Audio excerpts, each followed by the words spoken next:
Hello everyone. Just want to spend a little bit of time talking to you, particularly the PDIs amongst us, about a couple of issues that are coming up regularly in Part 3 and Standards Check debriefs, things that Christie and I are picking up that are common to, in fact, every one of them. I had a PDI from Taunton call me yesterday. He'd just failed his Part 3 and was asking if we could help him. And I asked him what were the issues in the debrief box at the end of the test report. In fact, I said to him, I'll tell you what two of them are, and let's see if you agree with me.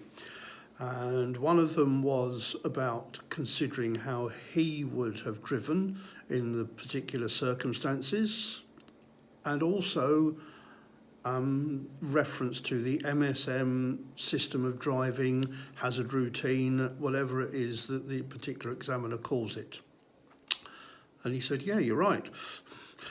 So it's those two things that I really just want to have a little chat with you about, and just make sure that you're including these things and thinking about them properly on your Part 3 test. So consider how you would drive in the circumstances presented in your Part 3. There's several scenarios that I'll go through that I have, and Christie has come across over the last few months or so. Excuse me for the tickly cough that I can't get rid of. So one example, and some of you will recognise these, but I'm not going to name anybody at all. That's not the intention of this. You've decided to do forward planning and anticipation and possibly meeting other traffic, and you're using the platform of rural roads. And your learner drives around these roads at an average of about 20 mile an hour. Now, what you've got to do is question yourself whether that's what you would do. Almost certainly some parts would need 20 mile an hour, and possibly even less.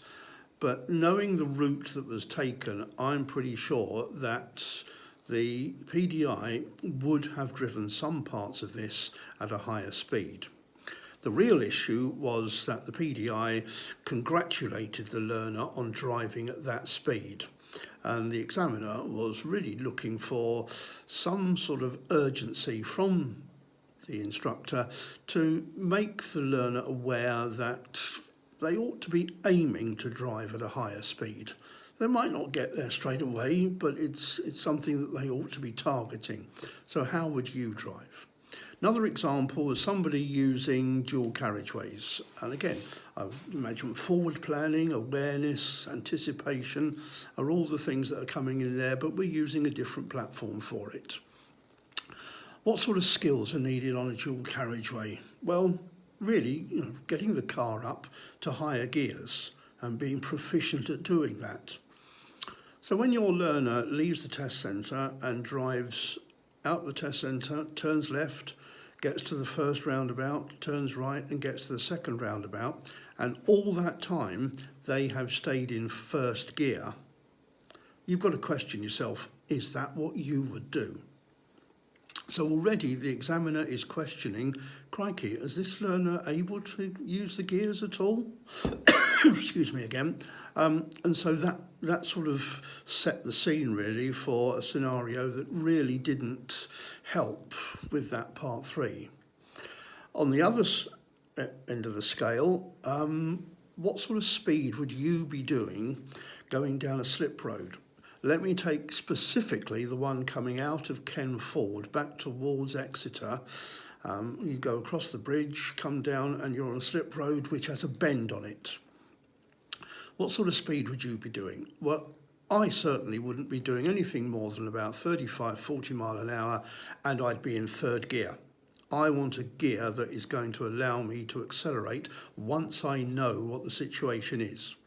I would not be getting the learner to be going down there but at 50 to 60 mile an hour and having absolutely no chance of sizing up the situation before they get there. Most of the slip roads joining around Exeter, out that way on the A38 and the A380, simply are not designed to be going at that sort of speed. If you're going onto a motorway, yes. Slip roads are designed for that. They're longer, they're straighter, and the whole idea is to be at something around the speed of the traffic that you're about to merge with. Another example, doing meeting traffic in a quiet location, this time in Alphington, and the learner gets it. After not very long, the learner is getting it. So what do you do next? Well, you need to change things. You can't just keep going around doing the same thing. So again, it's finding a better challenge, faster roads, that sort of thing. It can also include sort of little things like getting the learner to pull up at the side of the road. Where do you get them to stop? And if they stop fairly close to a parked car or in opposite a parked car on the other side of the road, is that where you would stop? What are the potential issues by stopping there? And if you don't recognise this, then the examiner is going to mark you down. If the learner stops there, what you need to do really is talk to them about whether this is an appropriate place. It doesn't matter that they've stopped there. What does matter is you've recognised this issue. So what would they do next time? Next time you get them to pull up at the side of the road, check where they're pulling up, and talk to them about it. So the examiner is looking for a positive driving style. That's what I hear all the time. And don't accept anything less. Now, that doesn't mean to say that you should be chastising your learner and saying, come on, you've got to be going faster than this. Because if you say go faster, they'll probably go too fast. If you say go slower, they'll go as slow as a tortoise.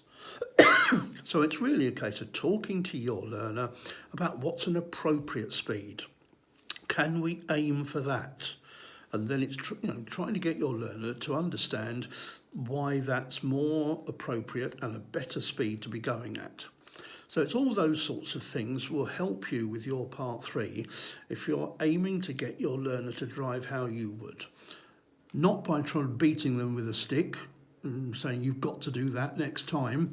Let's aim for that as a target, and maybe they will get there next time. The other one is the reference to the MSM system of driving, or the hazard routine, however you want to describe it, it's the same thing. You need to make sure that your learner is utilising this in a methodical way, and focus on this before you do anything else on your part 3.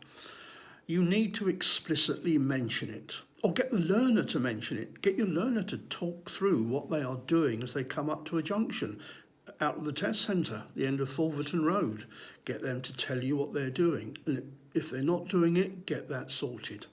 So make sure that you do explicitly mention the system of driving. If the learner talks you through it, you'll find out whether they've got it or not, or whether there's any gaps. And only once they're doing that should they really be going to independence.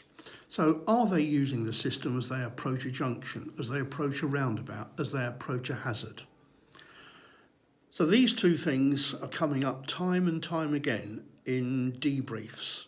And if you can pay attention to these and nail these two, you're going to be well on the way to passing your part 3. So good luck with it, and I hope this has helped you.